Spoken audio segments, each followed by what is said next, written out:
जंगल के एक घने इलाके में मेंढकों का एक बड़ा समूह रहता था। ये मेंढक एक दूसरे के साथ मिलकर रहते और अपनी छोटी छोटी खुशियों को साझा करते थे। उनका जीवन तालाबों और झरनों के आसपास घूमता था, जहां वे दिन भर खेलते कूदते और अपनी जरूरतों को पूरा करते थे। उनके लिए यह तालाब न केवल पानी का स्रोत था, बल्कि उनका घर भी था, जहां वे सुरक्षित और शांत महसूस करते थे। एक बार गर्मियों का मौसम आया और जंगल के तालाबों और झरनों का पानी धीरे धीरे सूखने लगा। यह समस्या इतनी गंभीर थी कि पूरे जंगल में हलचल मच गई। मेंढकों को समझ में नहीं आ रहा था कि वे क्या करें, क्योंकि पानी उनके जीवन के लिए सबसे जरूरी चीज थी। बिना पानी के न तो वे अपनी प्यास बुझा सकते थे और न ही जीवन यापन कर सकते थे। उनकी सुरक्षा भी खतरे में पड़ गई थी, क्योंकि सूखा तालाब शिकारी जानवरों को आकर्षित कर सकता था। समूह के सबसे बुजुर्ग मेंढक ने सभी को इकट्ठा किया और कहा कि अब हमें यहां से कहीं और जाना होगा। हमें ऐसा स्थान ढूंढना होगा जहां पानी हो और हम सुरक्षित रह सकें। उसने कहा कि यह सफर लंबा और मुश्किल होगा, लेकिन हमें अपनी जान बचाने के लिए यह कदम उठाना होगा। सभी मेंढकों ने बुजुर्ग मेंढक की बात मानी और अगले ही दिन सुबह वे जंगल के अंदर की ओर चल पड़े। जंगल का सफर आसान नहीं था। चारों ओर ऊंचे ऊंचे पेड़ थे, जिनकी शाखाएं जमीन तक झुकी हुई थीं। रास्ते में बड़े बड़े पत्थर और जड़ें थीं, जिन पर चलना मुश्किल था। कहीं कहीं सूखी पत्तियों का ढेर था, जो देखने में सामान्य लग रहा था, लेकिन उनमें गहरे गड्ढे छिपे हुए थे। फिर भी मेंढकों का यह समूह एकजुट होकर अपने लक्ष्य की ओर बढ़ रहा था, क्योंकि उन्हें विश्वास था कि आगे कहीं ना कहीं पानी जरूर मिलेगा। कुछ घंटों की यात्रा के बाद मेंढकों का यह समूह जंगल के एक हिस्से में पहुंचा, जहां जमीन पर कई गड्ढे थे। ये गड्ढे बारिश के समय पानी से भर जाते थे, लेकिन इस समय वे पूरी तरह सूखे पड़े थे। इस क्षेत्र में सूखी पत्तियां और घास बिछी हुई थी और समूह सावधानीपूर्वक आगे बढ़ रहा था। इस दौरान दो मेंढक खेलते कूदते इन सूखी पत्तियों के बीच फिसल गए और अचानक एक गहरे गड्ढे में गिर गए।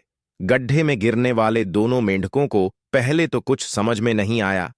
वे डर गए, लेकिन जल्दी ही उन्होंने हिम्मत जुटाई और गड्ढे से बाहर निकलने की कोशिश करने लगे। यह गड्ढा बहुत गहरा था और उसकी दीवारें इतनी चिकनी थीं कि वे बार बार फिसल जाते थे।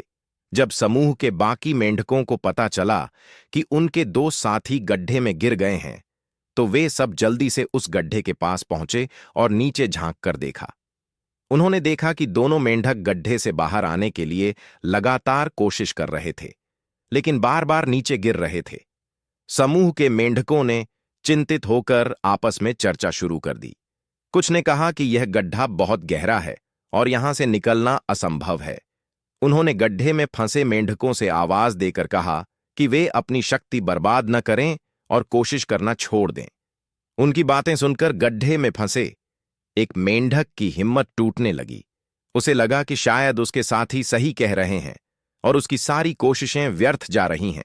उसने धीरे धीरे कोशिश करना बंद कर दिया और गड्ढे के एक कोने में बैठ गया। उसकी थकावट और निराशा इतनी बढ़ गई कि कुछ ही समय में उसने दम तोड़ दिया। दूसरी ओर दूसरा मेंढक लगातार अपनी पूरी ताकत से कूदता रहा। वह बार बार गिरता और फिर कोशिश करता।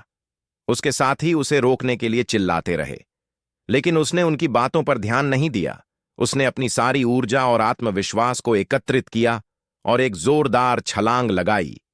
उसकी यह कोशिश सफल रही और वह गड्ढे से बाहर निकलने में कामयाब हो गया।